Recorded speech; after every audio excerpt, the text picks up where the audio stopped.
Assalamualaikum warahmatullahi wabarakatuh. Semakin usia kita matang, maka jiwa kita bertambah lapang. Semakin bertambah usia, manusia mestinya semakin bijaksana. Namun tidak demikian bagi Cak Nun alias MH Ainun Najib. Sungguh sangat mengejutkan bagi saya, budayawan, intelektual, cendekiawan semisal MH Ainun Najib membuat pernyataan yang sangat tidak terhormat ketika ia mengatakan menjuluki Presiden Jokowi dengan Fir'aun. Coba kita simak sebentar. Bahkan juga algoritma pemilu. Saiki misalnya pemilu 2024 itu kon gak mungkin menang. Wis ana sing menang kita saiki. Wis ana sing menang. Karena Indonesia dikuasai oleh Fir'aun yang namanya Jokowi, oleh Korun yang namanya Antoni Salim dan 10 naga, gak 9, 10 saya kira. Terus Haman yang namanya Luhut. Nah, ya. Oke, baik. Ada 3 kesalahan fatal di sini dalam tinjauan moral agama, moral Islam. Yang pertama, ia telah mencela. Perbuatan mencela adalah sikap yang sangat tercela. Allah Subhanahu wa taala telah mengingatkan kepada kita semua, a'udzubillahi minasyaitonir rajim. Ya ayyuhalladzina amanu la yaskhar qaumun min qaumin asa ayyakunu khairam minhum. Wahai orang-orang yang beriman, janganlah suatu kaum mengolok-olok, mencela kaum yang lainnya, karena boleh jadi yang diolok-olok, yang dicela itu lebih baik daripada yang mencela. Kalau kita pakai logika ayat ini, pesan penting di dalam ayat ini tentunya yang dicela Pak Jokowi lebih mulia daripada yang mencela, yang menjulukinya dengan julukan Fir'aun. Ada satu hal yang harus kita sadari, memberikan lakop-lakop, gelar-gelar yang tercela kepada sesama umat manusia itu merupakan perbuatan dosa.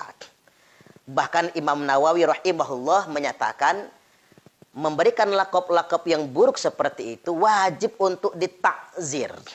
Imam Nawawi rahimahullah menukil dalam kitab Al-Azkar. Beliau menegaskan begini.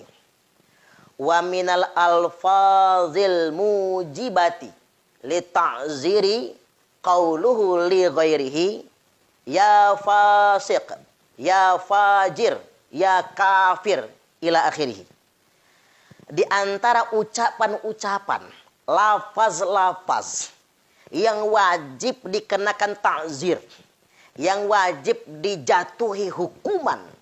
Ini kalimatnya ucapan-ucapan, lakop-lakop, celaan-celaan yang wajib ditegakkan hukuman kepada pelaku pencela tersebut, yakni ucapan yang diucapkan kepada orang lain, misalnya ya fasik, wahai orang fasik, ya fajir, wahai penjahat, pelaku kejahatan misalnya, pelaku kriminal, ya kafir, atau mengatakan wahai orang kafir.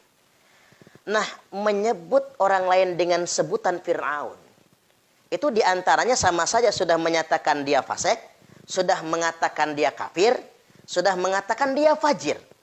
Karena Fir'aun adalah akumulasi 3 hal ini. Fir'aun itu kafir, Fir'aun itu fasik, Fir'aun itu fajir. Maka ketika Cak Nun menyebut Presiden Jokowi Fir'aun, sama saja dia sedang melemparkan tuduhan kafir, tuduhan fasik, dan tuduhan fajir. Nah, Imam Nawawi mengatakan yang begini sebetulnya menurut hukum Islam wajib ditakzir, ditegakkan hukum pidana kepada yang bersangkutan. Ini catatan yang pertama.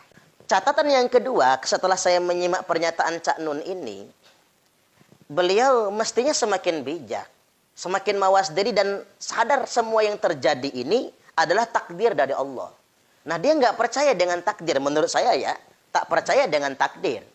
Buktinya dia mengatakan Presiden 2024 sudah ditentukan oleh pemenangnya, sudah ditentukan oleh Jokowi. Berarti Presiden Jokowi ini lebih hebat dong daripada Tuhan. Tuduhannya sedemikian rupa. berarti dia tidak percaya dengan takdir. Kalau saya sih sebetulnya lebih percaya dengan takdir.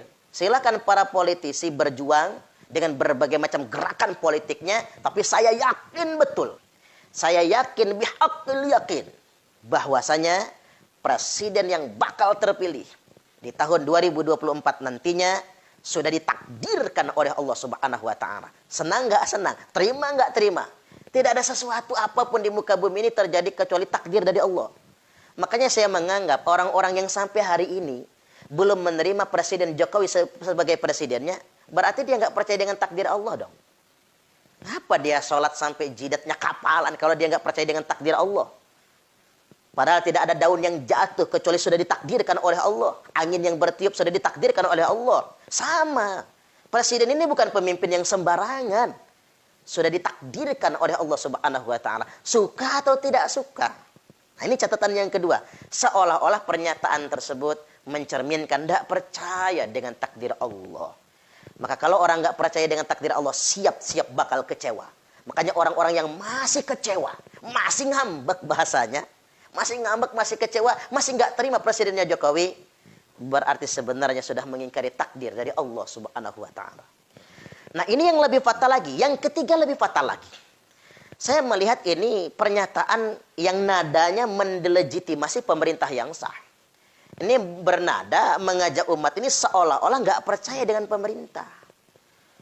Kita ini terima nggak terima loh. Siapapun dia, Presiden Jokowi adalah presiden kita. Dia raja kita. Dia ulil amri kita. Ini seperti ada pernyataan seolah-olah tidak mempercayai pemerintah yang sah. Saya khawatir ini akan masuk dalam sabda Nabi. Nabi SAW telah memberikan peringatan, man kharaja minat ta'ah, barang siapa yang melepaskan dirinya, keluar dari ketaatan kepada pemerintah yang sah, wa faraqal jamaah, dan memisahkan diri kepada negara, famata, lalu dia mati, mata mitatan jahiliyah, maka matinya mati jahiliyah. Dan ini memenuhi unsur, saya ulangi lagi, Cak Nun memenuhi unsur menghina pemerintah yang sah. Hati-hati lu. Ada peringatan dari Nabi sallallahu alaihi wasallam, man ahana sultana ahanahullah.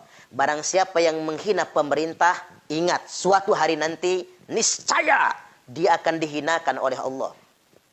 Agar hadis ini tidak mengenai siapapun yang suka menghina pemerintah, sebaiknya bertaubat dan meminta maaf.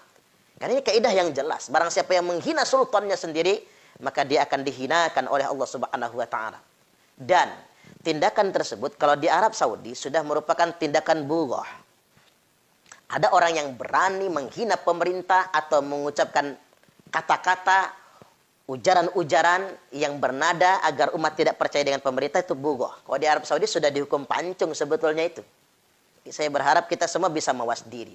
Kemudian yang berikutnya, di poin yang terakhir saya ingin ingatkan, apa yang dilakukan oleh Cak Nun itu cenderung mencerminkan politik identitas. Eksploitasi bahasa-bahasa agama demi kepentingan politik. Pembahasan Fir'aun, Haman, dan lain sebagainya. Ini kan eksploitasi bahasa agama. Sama sebetulnya seperti yang terjadi jelang 2019 yang lalu. Orang mengeksploitasi perang badar, dan lain sebagainya. Ada satu masjid ini studi kasus kita, di mana pada bulan suci Ramadan, yang bertugas kultum di masjid tersebut, rata-rata orang-orang yang secara politik terafiliasi dengan kelompok yang berbeda dengan pemerintah yang terpilih. Maka setiap malam kultum itu isinya politik semua. Di mana jamaah sholat tarawih dicekoki seakan-akan pemerintah yang berkuasa ini anti-Islam. Dikesankan Fir'aun dan lain sebagainya. Dan mereka membangun narasi dikotomi perang badar. Seakan-akan satu kubu adalah kubu kaum muslimin, satu kubu yang lain adalah kubu kaum musyrikin. Dibuat narasi sedemikian rupa. Perang badar, perang badar, perang badar. Nah, satu sesi saya dapat tugas di sana. Saya mentahkan semua apa yang mereka sebut dengan perang badar dan lain sebagainya. Saya sampaikan di sana, kalaupun terjadi chaos di negeri kita, bukan perang badar, tapi perang Jamal, perang saudara. Di mana di perang Jamal 18.000 sahabat Nabi dan para tabi'in wafat meninggal dunia. Perang Siffin 80.000. Sahabat Nabi dan tabi'in wafat meninggal dunia. Akibat apa? Eksploitasi agama hanya demi kepentingan politik. Saya perlu ingatkan, berhentilah mengeksploitasi agama. Dan saya ingin tegaskan sekali lagi, apa yang dilakukan Cak Nun merupakan penghinaan kepada kepala negara. Dan ini sangat berbahaya. Apalagi menyamakan dengan Fir'aun. Loh, Fir'aun itu kan punya dua dosa besar. Dosa besar Fir'aun yang pertama, dia ngaku Tuhan. Jokowi nggak ngaku Tuhan. Maka lantas kemudian dosa besar yang kedua apa? Membunuh bayi laki-laki. Dibantai semua. Jokowi tidak pernah melakukan itu semua. Ya, kalau kita mempersonifikasi Pak Jokowi sebagai Fir'aun, memang Cak Nun apa? Nabi Musa begitu. Enak aja. Saya sangat prihatin dengan ini semua. Saya berharap yang tua mestinya semakin mawas diri. Anda bisa saksikan ulasan saya beberapa waktu yang lalu. Mungkin setahun yang lalu. Tapi saya pikir ini cukup update ketika saya tampilkan kembali. Baik Ustadz, ini ada pertanyaan menarik juga nih Ustadz. Jadi sekarang ini kan lagi dibangun narasi bahwa Indonesia ini sudah seperti atau sudah masuk atau sudah pantas dianggap layak untuk perang Badar gitu Ustadz. Karena menurut narasi ini yang berkembang ini pemerintahnya itu zalim kepada rakyat. Bahkan ada juga narasi yang mempertentangkan bahwa pemerintah sekarang ini itu bagai Fir'aun. Dan orang atau mereka yang menentang pemerintah itu seperti Nabi Musa dan para pengikutnya. Nah ini bagaimana nih menurut Ustaz? Terima kasih. Nah ini sebetulnya framing-framing narasi begini sudah merupakan cara-cara yang lebih sedeng lagi. Sedeng itu bahasa apa itu? Bahasa Jerman ya. Jaseng ya. Jadi lebih sedeng lagi. Ini memang bahasa-bahasa yang digunakan oleh orang-orang yang mabok agama gitu. Jadi orang-orang yang memang sudah kecanduan sebetulnya dengan bahasa-bahasa agama. Baik, saya ingin pertegas yang pertanyaan yang terakhir dulu, baru nanti pertanyaan yang pertama tadi. Jadi pertama, dikesankan pemerintah sekarang seperti Fir'aun. Jadi orang-orang yang menentang kepada pemerintah tersebut, melawan pemerintah, dipersonifikasikan seperti Nabi Musa. Enak aja ya. Saya kadang geli betul ini ya. Dan banyak. Dan saya sangat geliknya itu orang-orang pintar malah bikin framing-framing begini ini. Dia sedang ngayal apa sedang apa kira-kira? Ya beda jauh dong. Masa Pak Jokowi kemudian disamakan sama Fir'aun? Fir'aun itu apa dosa terbesarnya? Pertama, dia ngaku Tuhan. Apa kata Fir'aun? Ana rabbukumul a'la. Saya ini Tuhan kalian yang maha tinggi.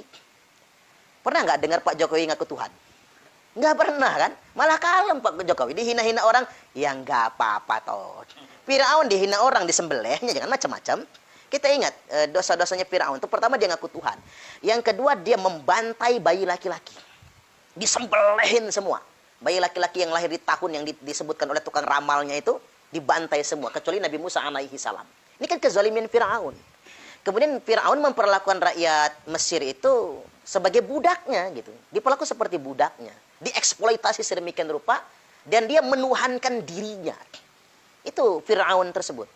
Tidak bisa disamakan dengan Nabi Musa. Dan Nabi Musa itu bukan dalam rangka menentang kepemimpinan dan menggantikan Fir'aun. Bukan. Dia sedang berdakwah kepada Fir'aun. Anda bukan Tuhan Fir'aun. Tapi Anda itu manusia biasa. Tuhan itu Allah. Nah ini sebetulnya konflik antara Nabi Musa dengan Fir'aun. Sampai kemudian karena Nabi Musa tidak sanggup mengalahkan pasukannya Fir'aun, beliau memilih untuk pergi kan dan menyeberangi Laut Merah. Disitulah Allah Subhanahu wa taala membinasakan Fir'aun. Ini sekali lagi ini betul-betul framing narasi yang sangat menyesatkan.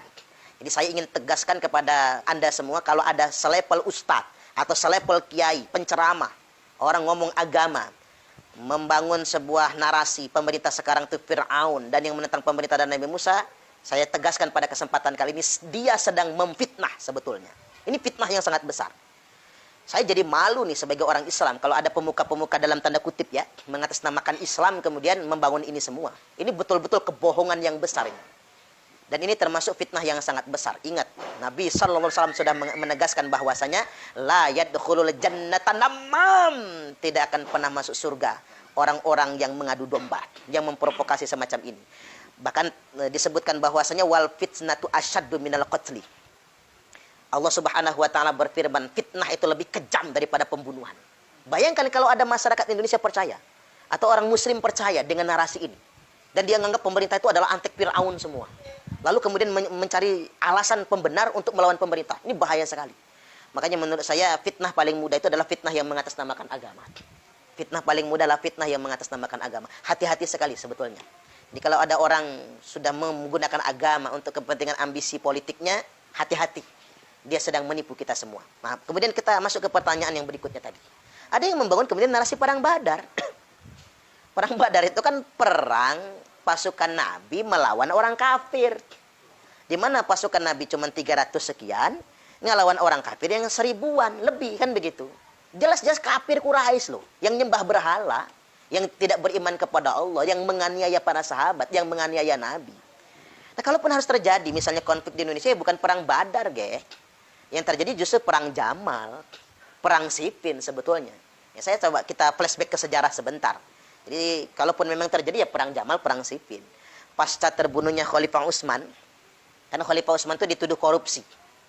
Makanya banyak orang sekarang mendelegitimasi pemerintah dengan alasan pemerintah itu ada yang korupsi. Dia nggak bisa membedakan mana bernegara, mana oknum pemerintah, kan begitu.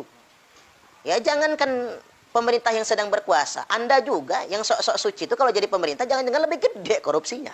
Iya kan begitu kan? Semua orang yang berkuasa bisa korupsi.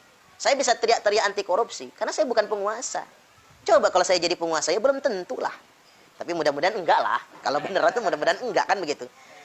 Kayak contoh misalnya ada tuh siapa, Nur Sugi itu nyebut.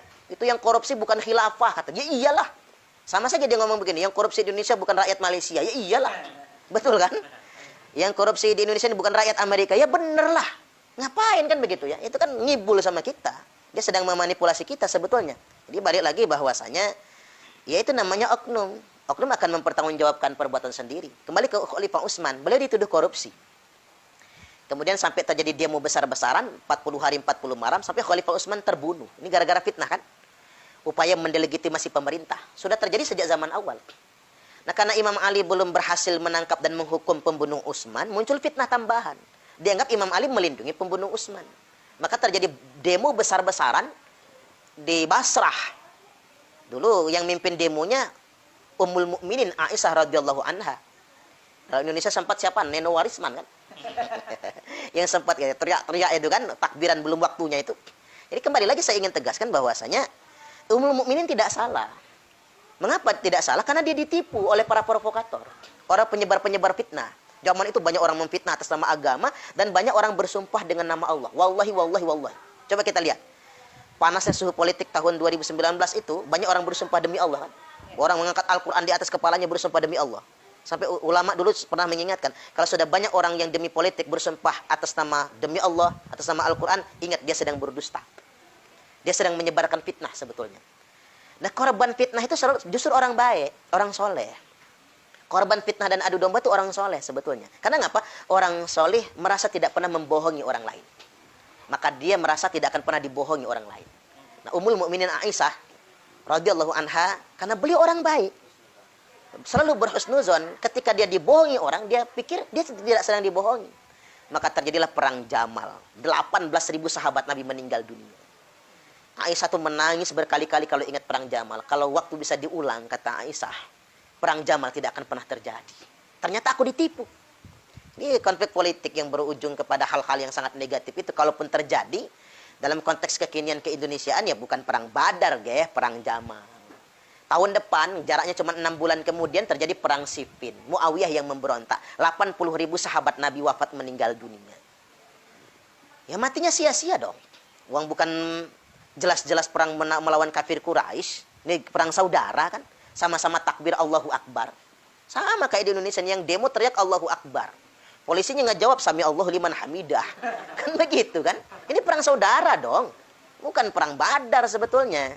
Atau kita ingat tuh perang yang paling menyakitkan juga perang Ka'bah kan? Gubernur Makkah melawan Malik bin Marwan bin Al-Hakam kan? Jadi Abdullah bin Zubair perang yang pakai ketapel lontar, batu-batu api itu dilemparkan ke dalam Masjidil Haram karena pasukan gubernur masuk Masjidil Haram. Itu Masjidil Haram terbakar, Ka'bah aja rontok separuh. Bayangkan oleh Anda semua kaum muslimin, kalau itu perang terjadi zaman sekarang. Masjidil Haram hancur, Ka'bahnya rontok. Apa kata kita? Ya kalau Abraha sekalian yang nyerang Ka'bah enak. Burung ababil turun tangan. Ini masalahnya yang nyerang Ka'bah waktu itu bukan Abraha. Sama-sama orang Islam. Pakai batu lontar sebut ketapel zaman dulu itu kan. Ketapel api yang dilemparkan. Masjidil Haram terbakar. Sampai tertangkap dan terbunuhnya gubernur Mekah, Abdullah bin Zubair. Sahabat Nabi itu. Anaknya Zubair bin Awam. Nah ini pelajaran bagi kita semua. Sudahlah. Berhentilah menggunakan agama untuk membangun faksi-faksi politik. Agama itu bukan baju politik, bukan identitas politik. Tapi agama itu pedoman moral. Bagi kaum muslimin tidak penting apa partai Anda kalau bagi saya. Yang terpenting itu kalau Anda memang mengaku Islam, saat Anda berkuasa, jujur. Betul nggak kira-kira? Jujur dong, sejahterakan rakyat. Nggak usah teriak-teriak bela Islam. Cukup Anda menjadi pemimpin yang jujur, pemimpin yang adil, tidak korupsi, sama saja. Anda sudah mengamalkan ajaran Islam. Ya buat apa teriak-teriak Islam kalau korupsi sapi misalnya kan, korupsi pajak misalnya kan, korupsi APBN dan lain sebagainya, percuma kan? Jubahnya agama malah malu-maluin yang kayak gitu. Jadi ingin tegaskan sekali lagi, jangan kejebak dengan kelompok-kelompok yang sedemikian rupa. Hati-hati sekali. Ini tugas-tugas kita ke depannya, segenap anak muda di Bandar Lampung ini maupun segenap Indonesia. Yuk kita cerdaskan umat. Kita bentengi umat dari kelompok-kelompok yang selalu mengatasnamakan agama padahal untuk ambisi dan kepentingan politik. Ya mudah-mudahan Indonesia semakin damai. Dan insya Allah kita pembangunan pesantren juga berjalan dengan lancar. Sekali lagi kita akan selalu dakwahkan Islam yang rahmatan lil alamin. Demikian mudah-mudahan dialog ini sangat bermanfaat bagi segenap kaum muslimin. Selamat menonton, tapi jangan lupa subscribe-nya ya. Terus kalau ada iklan ya jangan dilewatkan. Ini buat keberkahan channel kita bersama. Demikian dari saya. Wallahul muwaffiq ila aqwamit thoriq. Wassalamualaikum warahmatullahi wabarakatuh.